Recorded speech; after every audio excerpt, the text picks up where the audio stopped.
Vijapur ST ડેપોમાં ફરજ બજાવતા કર્મચારીઓએ ડેપો મેનેજર સામે માનસિક ત્રાસ અને સત્તાના દુરુપયોગના ગંભીર આક્ષેપો કર્યા છે. આ મામલે ઉચ્ચ અધિકારીઓની નિષ્ક્રિયતા પણ સામે આવી છે. મુખ્ય આક્ષેપો છે, જેમાં ડેપોમાં હેલ્પર તરીકે ફરજ બજાવતા મહેશભાઈ પટેલે જણાવ્યું કે ડેપો મેનેજર દ્વારા તેમને સતત માનસિક ત્રાસ આપવામાં આવે છે. તેમણે ચીમકી આપી છે કે જો તેમની કે તેમના પરિવારની તબિયત બગડશે તો તેની સંપૂર્ણ જવાબદારી ડેપો મેનેજર અને વાયએમ પ્રજાપતિની રહેશે. આ બાબતે તેઓ પોલીસ ફરિયાદ નોંધાવશે. ડેપોના હેલ્પરો અને એપ્રેન્ટિસ પાસે ડેપોના કામ સિવાય ડેપો મેનેજર પોતાના ઘરે વધારાના ખાનગી કામ કરાવતા હોવાના પણ આક્ષેપો છે. કર્મચારીઓના જણાવ્યા મુજબ ડેપોમાં લાગેલી લોખંડની સીડી પણ મેનેજરે પોતાના ઘરે બનાવેલ અંડરગ્રાઉન્ડ ટાંકામાં ફિટ કરાવી દીધી છે. કર્મચારીઓએ વિવિધ સવાલો પણ કર્યા છે, જેમ કે વિજાપુર ડેપોમાં આવી મનમાની ક્યાં સુધી ચાલશે. કર્મચારીઓની રજૂઆત છતાં ઉચ્ચ અધિકારીઓ ડેપો મેનેજર સામે કેમ કાર્યવાહી કરતા નથી? શું ઉચ્ચ અધિકારીઓ આ મેનેજરને છાવરી રહ્યા છે? આ મામલે સ્થાનિક પોલીસ તેમજ એસટી વિભાગના ઉચ્ચ અધિકારીઓ દ્વારા ડેપો મેનેજર અને વાયએમ પ્રજાપતિ સામે ઊંડાણપૂર્વક અને નિષ્પક્ષ તપાસ કરવામાં આવે તેવી માંગ ઉઠી છે. હું પટેલ મહેશ કુમાર પ્રહલાદભાઈ, હેલ્પર વિજાપુર ડેપો ખાતે હું નોકરી કરું છું. અને મને સાહેબ અને વાયમ પ્રજાપતિ આ બંને ઘણા સમયથી મને માનસિક ટોર્ચર આપે છે.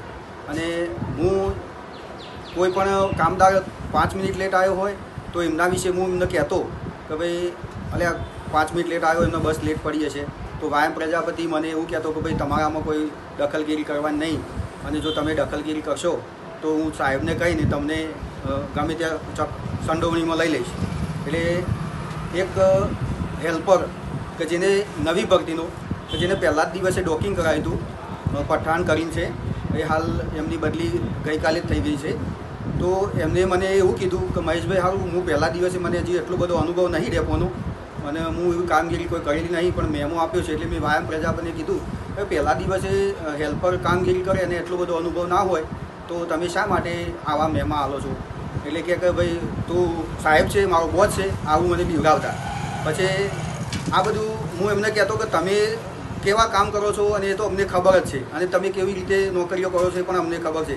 તો જે બાબત મેં આટલો ખુલાસો આપ્યો એટલે એમને મને સસ્પેન્ડ કરી નાખવાનું સાહેબ જોડે કે હું તમને સાહેબ જોડે કહીને સસ્પેન્ડ કરી નાખાઈશ. પછી મેં એમને એક સૂચના માટે એમના મોબાઈલમાં હું વોટ્સઅપ કર્યા 2 ફોટા કે જે એપ્રેન્ટિસો એમને લઈ જતા એમના ઘરે કામગીરી કરાવવા, કે તમે આ ચાલુ નોકરીએ યુનિફોર્મ પહેરી અને તમે એમના ઘરે સાહેબના ડેપોના પોતાના વતનમાં રંગાકુઈ આવા પતરા લગાવવાનું, સિમેન્ટનું, પ્લમ્બિંગનું. અને મને એવું પણ જાણવા મળ્યું છે કે ડેપોની અંદર આપણે જે વર્કશોપ નવું બનતું હતું, એ વર્કશોપ નવું બનતું હતું એટલે અમે અમારા વર્કશોપની અંદર અમે જોતા કે ઘણી વખત કે લોખંડના જાડા સળિયાની એક સીડી ઉતરવા ચડવા માટેની બનાવેલી હતી. હવે એ સીડી અમે ઘણા સમય ત્યાં જોઈ, પછી થોડાક સમય પછી એ સીડી ગાયબ થઈ ગઈ. તો આ એપ્રેન્ટિસો દ્વારા અમને જાણવા મળ્યું કે આ સીડી અમે વાયમ પ્રજાપતિના કહેવાથી અમે સાહેબના ઘરના અંદર ભોયટરિયા ટોકામાં મૂકી આવ્યા છીએ. એટલે આવું બધું મેં વાયમ પ્રજાપતિને કીધું કે તમે આવો કામ કરો છો અને તમે અમને 5 મિનિટ અમે લેટ આવ્યા હોય કે 5 મિનિટ અમે કામથી થોડાક આગા પાછા થયા હોય કે ચા પાણી કરવા ગયા હોય તો તમે અમને બહાર અમે ચા પાણી લેવા જઈએ તો એ અમને તમે બતાવો છો. એટલે એ બાબતમાં સાહેબને કહીને મને તારીખ ના દિવસે મને મેમો આપ્યો, અને પછી બીજા દિવસે સાહેબે મને આ બાબતમાં વાયમ પ્રજાપતિના કહેવાથી હું વોશિંગમાં કામગીરી કરું છું એ બાબતમાં મને સસ્પેન્ડ પણ કરી દીધો, અને સસ્પેન્ડ કરીને મને હારી ડેપો ખાતે મૂક્યો હતો. પછી હું પાછો આવ્યો એટલે બીજા દિવસે હું ગઈકાલે 3 તારીખે હું વિજાપુર ડેપો હાજર થયો. એટલે મને ડેપો મેનેજરે એમની ઓફિસમાં બોલાવી મને એવું કહ્યું કે મહેશ હવે સુધરી જાજો. એટલે હું કીધું સાહેબ અમે તો સુધરેલા ને, અમે કામ જ કરીએ છીએ, અમે કોઈ દિવસ સંસ્થાનું ખોટું કરી નથી અને કરવા માગતા નથી, પણ કે તમે સુધરી નહીં જાઓ તો હું ફરીથી પણ તમને સસ્પેન્ડ કરી દઈશ.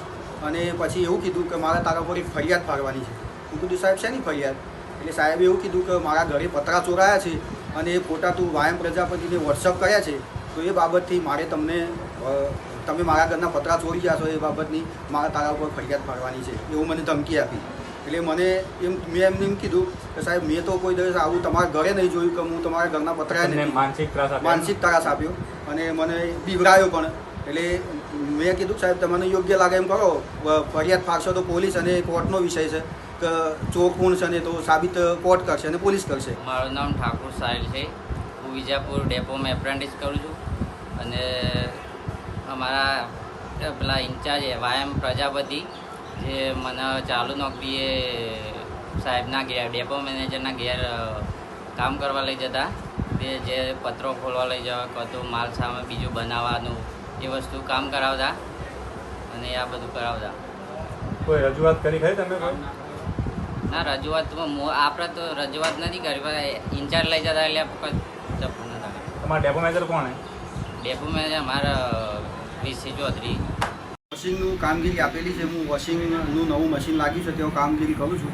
તેઓ ઝાડ પણ કાપી નાખેલા છે અને તેઓ ગરમી અત્યારે હાલ ગરમીના સમયમાં બહુ ગરમી પડે છે એટલે હું વાયમ પ્રજાપતિને કહી અને તેઓ ડેપોના કમ્પાઉન્ડમાં પતરા જૂના પડ્યા હતા તેમના કહેવાથી હું 2 પતરા લગાવ્યા હતા અને છોયડો કર્યો તો કે ગાડી ના હોય તો હું 5 મિનિટ રેસ્ટ કરી શકું. અને મને બીપીની પણ હાઈ બીપી રહેશે તે મારા ગરમીના કારણે મને ચક્કર પણ આવે છે અને ગઈકાલે મને સાહેબે ટોર્ચર કર્યો એના પરથી મને બહુ મારું માથું દુખતું રહેતું હતું અને મને બીપી પણ હાઈ થઈ ગઈ હતી.